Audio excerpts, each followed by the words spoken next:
Hey y'all, what's up? My name is Tom Mizzle. You watch my channel Mizzle14, and I'm here doing a review of Law and Order SVU Special Victim Units Season 20, Episode 6. This episode had me going. Like, I was so appalled. I was so disgusted. I wanted to smack this chick. I just wanted to do something because this is like so heartbreaking. Oh my gosh. I will break it down and then you gonna understand how I feel with the situation. Alright, so an episode started off when we see a boy walking outside. When you see a kid and he had his pajamas on. So a neighbor was walking down and she said, "Charlie, what's going on, Charlie? Hello, Charlie." And he walking like he was limping and walking and like holding his stomach. So when he turned around, it's like it was blood in his shirt. And she just grabbed it and said, "Oh my God, somebody go help, help, help, somebody help." Detectives, Benson and them came to the scene. Alright, so we find out this boy named Charlie, and he got stabbed in the stomach. And I said, "Oh my gosh, who would do something to a kid like that?" And I said, "Hope this boy survived." So he got stabbed in the stomach. They rushed him to the hospital. And they asked the person, he said, "Is the family, are they okay?" They accounted for it. They said yes or no. So it was like, okay. So they went inside, and when they went inside, oh my gosh, it was so brutal. They went to the daughter's room, and the daughter's room was freaking bloody up. The daughter is killed in the bed. Then they went to the husband's room, the father, and he was killed too in the bed, all bloody up. Charlie's the only one who got outside, and Charlie was in the hospital, and they got a call later that Charlie didn't make it. He died.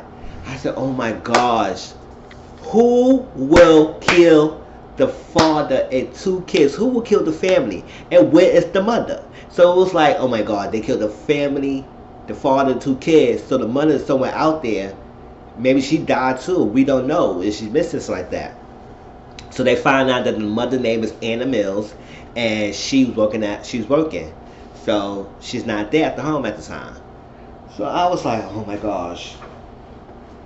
I said it was very sickening to see that as well. So they went to her office and they had a meeting, and the sister would try to stop them, and they said it's important they need to speak to her. And they said they speak to Anna Mills. She said, "What's going on?" And she said, "It gotta be life and death. That's the only way you stop in the situation." She said, "It kind of is." So she said, "What's going on?" They told Anna that her husband and both her kids, they got killed. Like any mother would feel, she broke down. She broke down crying. She said, "My kids." It's like, what? Like, really? I said, who would do some shit like that? I would say the same thing. I said, who will kill the kids? It's like, understand, who will kill, period. But why kill the kids? Like, what they had to do, what they did with it. It's like, they innocent. Why you would kill them? It's like, it was like really no emotions behind that to even do some stuff like that. So they questioned her, and she just very distraught. She couldn't handle it. It's just like, wow, my kids and everything. Yeah, it was there. So they kept questioning her, and they figured to ask her who had the keys to the house, because they mentioned that it was no forced entry to the thing. So it kind of looked like it was probably a robbery, because that's what their initial thought was. It probably been a robbery go bad, something like that. Somebody broke in the house and killed them because they was in a raid or something like that. But that didn't happen. It was no forced entry. So maybe either the father knew the person and that person invited them in, or somebody had the key. So she said, who will have the key to the house? Because he said, "Does your husband got any enemies?" So like that. She said, "No, he's a writer." And it's like he writes, he stays home and everything. So it was like, okay. So who had the key? And she said the nanny that she had. Nanny, the only one who has the key, and she worked every day except for Sundays. And that day when the family got killed was the day that was supposed to work there. So they went to question Dolores. They was like, figured out the nanny. So I was like, okay, So they went to talk to the lady who found the neighbor who found Charlie, and it was questioning her, and it was like, you know, how do you know Dolores? She said she'd been named family nanny, but as well, and said, where can I find her? And he said, you don't think Dolores did this? She loved her kids. He said, we just got to cover all our bases. So basically, said she stays with Emilio, her brother, when she's not working from time to time, and she goes there. So they went to Emilio's house. Emilio was like being a dick. And like he said, oh, I got my own papers, and you got all this craziness, and you don't believe here, and blame the brown skinned person. And I said, Finn was right there. Finn is brown skin. He said, well, I'm brown skin too. What you trying to say? So they went in there and questioned him. He was basically covering, and eventually, her sister was in the house, but he was trying to cover her so they won't question her. So they had the couch and the poster board covering the closet. Finn said, who was in here? He said, don't look in there. Put the chair and saw Dolores. And sat down and talked to Dolores. She said she loved the kids. She didn't do anything to them. She would never hurt them. And she said, you know the one had the keys? She said, yes. When she went there, like every Thursday in the morning, 8:30 in the morning, she go in there. She cooked breakfast. She was calling out their names. Nobody was responding. So she went to the room. She went to the husband room first, Julian, and calling him out. He wasn't responding. She got in there, shaking and shaking. She saw blood, and that's when she saw it. And then she said she went to the other kid's room, Rachel, and she saw that too. And she said she was so scared and everything. And she saw a knife there. Now, before they questioned her, they went to Dolores' house. And when they went to her apartment, it seemed like she hasn't been there for a while. And they were looking at it, looking at everything, and they saw a diary. And the diary mentioned that she may have applied something that Julian and her was a little more close than when it was normal. Close to normal, like they may have an affair or they was getting close, and he said, love you, all that stuff. So maybe it was more than a Danny and guy relationship, because she don't even see Anna that much. She just supposed to spend time at home with the husband and the thing and the kids. So they saw a knife, and it seemed like the knife was recently washed. So it's like, oh my God, the nanny did this. Really, the nanny? And then they saw her bloody clothes. So they questioned her. It's like, the reason why she had the knife, she took it because she got so scared, because she saw the knife in the bed and she went to pick it up, and she realized she had a fingerprint on it, and she realized they was going to blame her. So she did the most thing what most people did, is wash it and just get rid of the evidence, because once you got the fingerprint, it would be hard for them to realize that she didn't do it. So they were going to use that as evidence, so she washed that away. So they had nothing else. So they was like kind of in a dead end in a way, because they was like to do it, but they still arrested her because she was the prime suspect at this point. So she wasn't like us, and they let her go till they figure out more evidence and stuff like that. So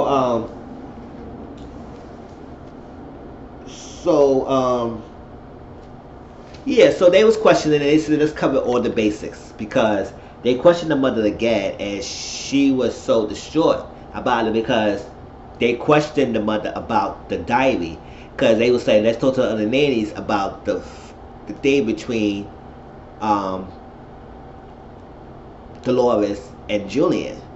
And other nannies was mentioned something to say, yes, there's some things. One person nanny said they was arguing about 2% milk. There was a little too much close argument like that. That was kind of weird. Another nanny said she saw them in a kosher shop in the middle of the afternoon drinking coffee and all stuff. So basically implying that they may have some closeness more than a nanny and employer relationship.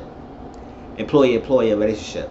And to question the mother, she said, well, you would think that she did this, or why she killed my kids, and this and that, they had nothing to do with it, and they had an affair. I said, no, and all that stuff, and it's kind of hard. And she said, no, stop like, and the mother, she couldn't like really sit down through with this.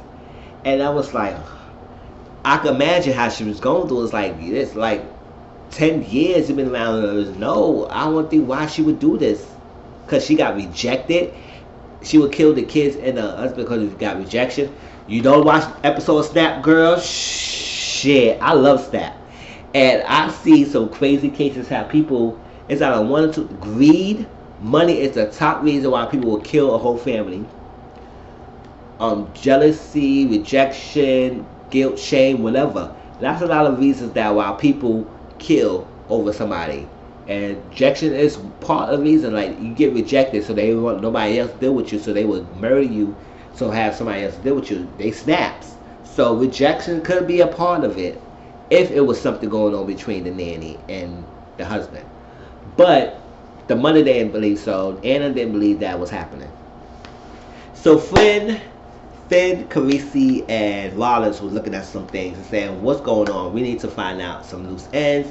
Because they went back to the house and said they find out exactly what made this person do this. And that's what Benson asked them to talk to other nannies, and that's how they talked to the mother. So I forgot that little piece of information. But they were trying to figure out what made this person do this.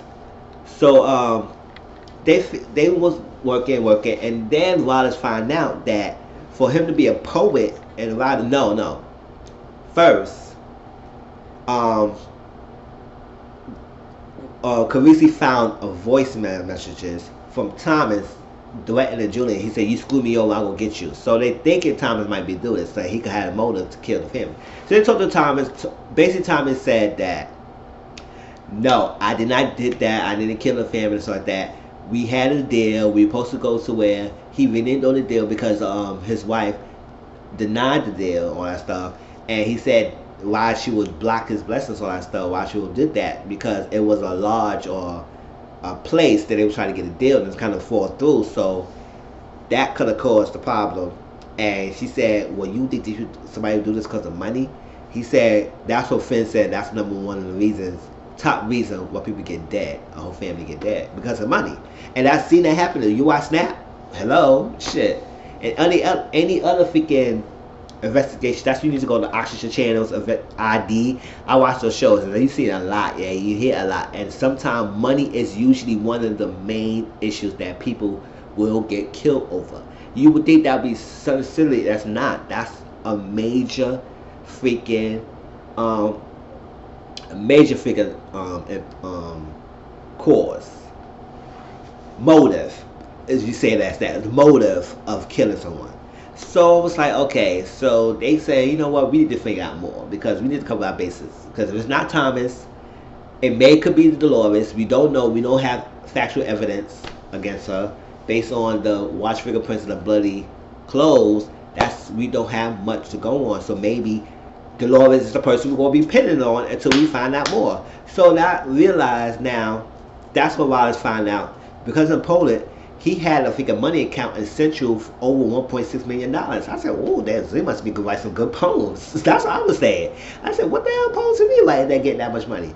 But basically, it was a GBT legal service account, which is a supplemental legal services for major law firms. So I was like, and then it really find out that the husband is the president of that thing, and the money gets applied to that account. And the wife, Anna, the mother, is the one who's supplying the accounts supplying the money to the account. So it was like, oh, what's the connection? So they went to her work, and this would have started clicking in my head, because I said, all right, if money is the factor, or whatever is issues, or whatever reason happened, money is the factor. If he had this major account, and the wife is putting money into the account, so she must be doing something illegally that is not supposed to be done. So when it went to the boss, he said what was going on, what would have this happening, and he said why we need a separate account with our clients. So when he looked it up, and then he realized that he seen some account being drawn, whatever account's being drawn to this account, and she said that's the reason why he realized, it's clicking his head, that it was an audit that being done in his place, at his law firm, and that's why it was a red flag. They was like, what is this money coming from? Why are you withdrawing money to settle for this account that benefit only her clients? So they was like, before you question that, before you go to office, you need to get a warrant. They got a warrant, and they found tennis shoes with blood and they found tennis shoes, her tennis shoes, in her drawer with blood in the bottom of the shoes. And I was like, hold the fuck up. And when I was watching that, I said, oh, you an episode of Snap, bitch? Like, seriously, I was like, oh, she the episode of Snap. Don't tell me this girl snapped and killed her family. Because I see this happening, and I said, what will make her do this? What is the issues? I said, if she knew something was going on and she was getting caught by laundering money from a law firm to this account, for whatever reason, and it was coming down on her, she would have to do something to cover her tracks. And I don't know why killing her family will be the issue to that. So when they came and talked to her about that, and they was talking about the accounts and all that craziness, they said, listen, what's going on? They was asking her, do you want coffee? She said, why everybody asking me to want coffee? They're going to make anything better. They're going to do this, that. My family, my kids got killed. Why everybody asking me for coffee? And he said, you know what? Whatever. He said, this is the shoes print. And Benson was there, and Finn was in the room. He said, this is shoe prints. We did find your tennis shoes in your office with your blood stain. And this right here is your daughter, Rachel Blood. And it's right there in the print by the bed matches your footprint of this. I was like, oh snap. And Bessie was like, and she was looking at the bag and she was crying. And I don't know, I was confused at the part. I was like, is she crying because she realized what she has done? Is she crying that she got caught? Or she crying that she was really upset that her daughter, her kids is killed, got dead? So I was like, this is something going on. So Benson realized that, you killed them, did you? She said, yes, I killed them. I was like, oh no, no, no. And that's why I said, I want to smack this. I want to smack her, I want her dead, I want gone. Like really, what person would do that to your own family? I don't care what stress you're going through. Yes, people go through a lot of stress. Yes, sometimes your psyche is fragile, and once you break, it break. But I can't see myself doing stuff like that. I can't. I don't know what I'm going to do. I don't want to see myself do that. My kids don't have nothing to do with this. My husband don't have nothing to do with this. What her reasons were? What was her motive? If the money was the issue, which I think it found out that was probably the motive, then I don't know. But that wasn't the motive. I'll get to the point. That was some part of it. Now she said she had to do it, and she there in a better place. I said, oh my gosh, I hear this all the time. It's like, well, people kill their family, they want to plead this insanity defense, and I knew that was gonna happen because I said, oh my gosh, she killed family, so she gonna plead insanity, like she didn't do this, she didn't meant to do that, she was insane, she didn't know what's right from wrong when she was doing it, and it happened. So they went to charge after she confessed. They released the nanny. They went to confess all that stuff, and she pleaded not guilty due to mental. What was it? Due to mental defect. Basically, she had a mental problem, and she not held reliable for her actions because the defect that she had. I said that's a bullshit cop out, and I can't stand why people do that. That's a bullshit cop out. Like, you really said that she had a defect that would cause, I don't know. I see cases, people have insanity cases. I see that past episode Law and Order when cases that leads to insanity cases being granted, and they won the case due to sanity defense. I don't understand it. I'm not a lawyer. I'm not a judge. I can't really understand that logic of what you would do at the moment, but sometimes you don't understand what the person's mind's going through when they complete an action at that moment. So they went to talk to Dolores and find out, said, "You here to apologize?" She said, "Yeah, but I'm here to get some little clarity." And it was a little snippet, right? What I got from that thing saying that the nanny said she talked to Anna the night before, and they was talking, and she only asked the nanny. She only asked the nanny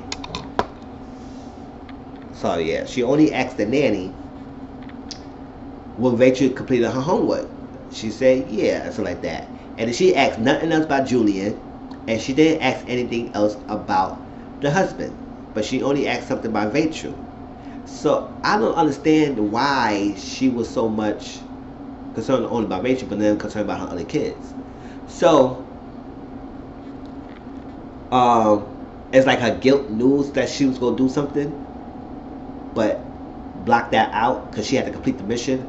So the nanny said she thought it was stupid. She wanted to say that, but she said that little snippet, what she said, was good. She said every night when she leaves, Anna will tell her buenas noches, good night. She said this time, she told her adios, goodbye, and gave her a kiss. She said Anna never kissed her. So when that changed the language, even how small that is, it's a red flag, a sign of saying that she knew something was going to happen, and she knew she was not going to see her again. So she says a goodbye, and she knew she probably was going to pin it on the nanny, because she knew the nanny only had the keys, and she was going to be at work, and she could use the alibi of being at work at the time and what happened. I would say, oh no. So I would say, small like that, that says something. That even that little small, you would not miss it if she would have said that. But that piece of information made it seem like she had a plan to kill her family. Now, when they talk to the psychiatrist, after all is said and done, she pleaded mental insanity. So usually they had to get a psychiatrist, a licensed psychiatrist, to talk to the patient, to talk to the person, and see if that plea sticks. Did she knew what she was doing was right or wrong? And she made an analogy with a cockroach. And I'm not going to go into detail what she said, but basically what she's saying that she saw the cockroach sliding across the floor. Cockroach was determined to go up the ledge. While he was going up the ledge, as soon as he got to the top of the ledge, he fell flat down. And it was done for the cockroach, just like that. And she was saying, what? She put your family as a cockroach? And he said, she said, you the cockroach? She said, no, I'm the ledge.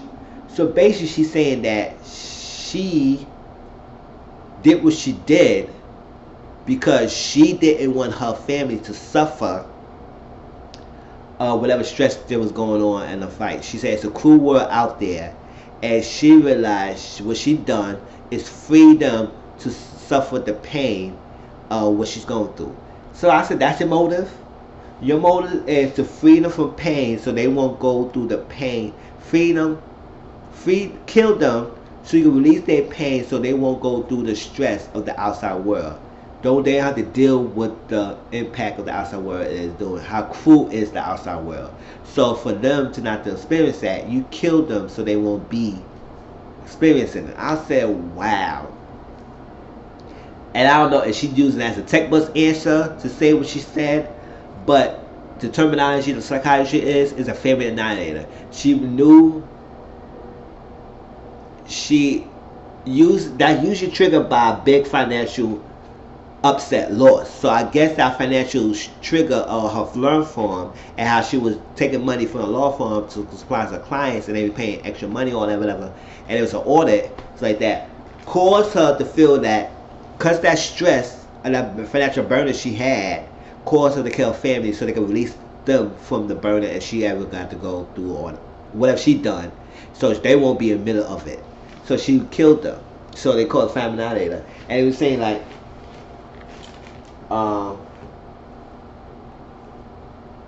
yeah.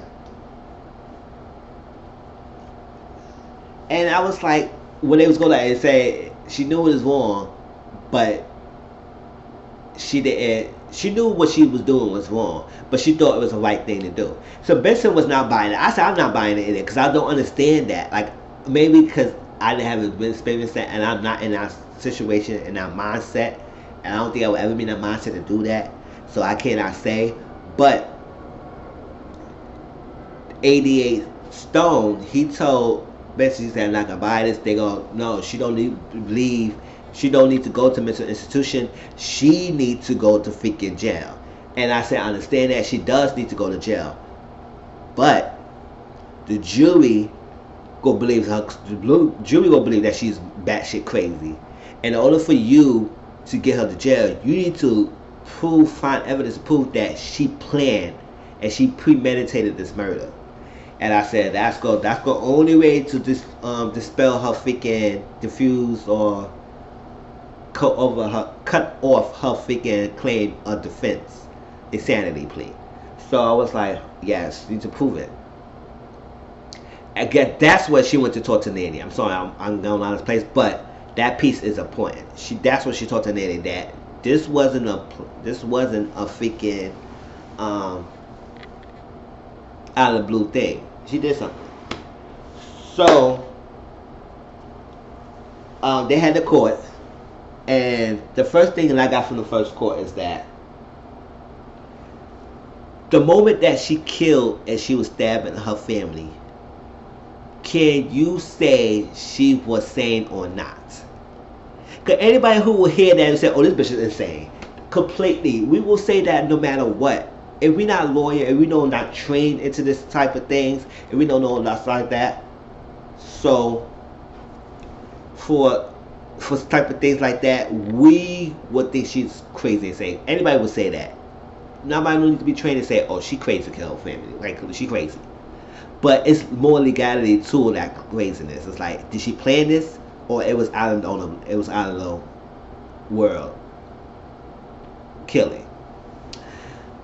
So Benson said all this other time, she knew what she did was wrong. She was sane, and she don't belong in a mental institution. She needs to belong in jail, and no sane person. So she knew what she was doing. So what the defense said, when she was at that moment when she's doing it, can you determine whether she was sane or not? And that stumped her, because I was like, she can't determine that. She had to be honest. She can't determine that. She's not a psychiatrist. She's not this. The psychiatrist did say that she knew what she was doing, right and wrong, everything. But you can't determine her mindset when she was doing it. I was like, wow. So then it continued on to the next side. And they just had a little moment, because I said we usually do the side stories. They had a little moment that Benson and Rollins was sitting there, and Rollins got flowers for somebody, and she baby. And Benson mentioned that when she put Noah in the bed last night, she stood in her, took the lights off, and stood and watching Noah for 2 hours. Rollins said she did the same thing, and I said I understand how this mindset is affecting them. It's like, you are a mother, you must protect your children, and you doing a case with a mother who killed her own children. So it's like, it would do something to you in your psyche, like, oh my God, and you freaked out, like you so concerned about your children. It's like this, and you watching it, you want them to be safe, you don't want them to be going to this fucked up world that people live in. But it's like, wow, to see that, and that moment right there, they hugged it out and they started tearing. I teared too, because I could feel it. It's like, I don't like to go tear it again, so I don't want to start tearing. So I could feel it. So when they went to the next court case, the next day, they was talking. She said she had to have a perfect life when she was growing up in the basement, and then her life needed to be perfect. She had to do this. She had to get a job. She had to make money. She had to do this. Yes, society does put a lot of pressure on women than they do on men. That the woman gotta be perfect, women gotta be this, women gotta do this, we gotta be good mothers, they gotta make work. It's like, yes, it is. But not every woman gonna go out there and killing their family because they so stressed out and life is so difficult, they would kill their family. Not every woman would do that. So, said she wasn't the right mind. She said when the time she was doing that, she saw outside her body. She see this woman who doing this and killing her. And she couldn't put no stoppers, so she didn't stop it. She didn't say anything. Maybe it was some voices in her head. And the defense was saying that she had the voices in her head that telling her to do this, and she did it, whatever. All that stuff. The prosecutor showed the picture, and she was distraught. It was very gruesome pictures. And she said she did what she had to do. Said she didn't want her family to suffer, and she didn't want to go through life with pain, experience the outside world. I said, it's not your choice to do that. But when they did defense made a claim. When they did a closing statement, defense made it saying that When she was doing it, she's crazy. That's crazy definition. She had the crazy to do what she had to do. The defense said she had to go to jail. Because what she did is no reason for her to go anywhere else. What she did is have consequences. And she cannot do what she did without any consequences. So when it came to verdict, and I find it confused. If you watch this video, please explain to me why this verdict is the way it was. They found not guilty for first-degree murder of her husband, and not guilty of second-degree murder of her son. What was his name? What's his name? Charlie. Of her son Charlie. But they did find her guilty of second-degree murder of her daughter Rachel. So she was going to jail. If they was gonna find her not guilty all three cases, then it would have made it seem like it was mental defect. But the jury didn't feel that she wasn't sane in all her cases. She was sane with the daughter, but she was not sane with her husband in that. Those two she was found out guilty of her defense. But the one that she failed on was her daughter Rachel. I think that's when they found a blood print of her shoe print and everything. So I guess they pinned her on that. They talked at the end. Basic at the core said that Anna hung herself in her cell. Actually, that's an easy way out. You did all this, but you copped yourself out for dealing with the jail cell. Because I guess whatever sentence she got a long-term sentence. So I guess she, instead of dealing with that crazy suffering of jail, she killed herself and get herself out of it. And I would say, why people do that? Like, you did all this act and then you kill yourself, so you won't go through the consequences that you have done. I said, wow. But this had me going. And I said, I love Law and Order. I want to hear y'all's opinions, how y'all thought about this episode. Please check it out. Please you like, comment, subscribe to my channel. Hit the notification bell. Also the red subscribe button. Please subscribe, share my videos, get my word out there, my videos out there. I'll talk to y'all later. Peace.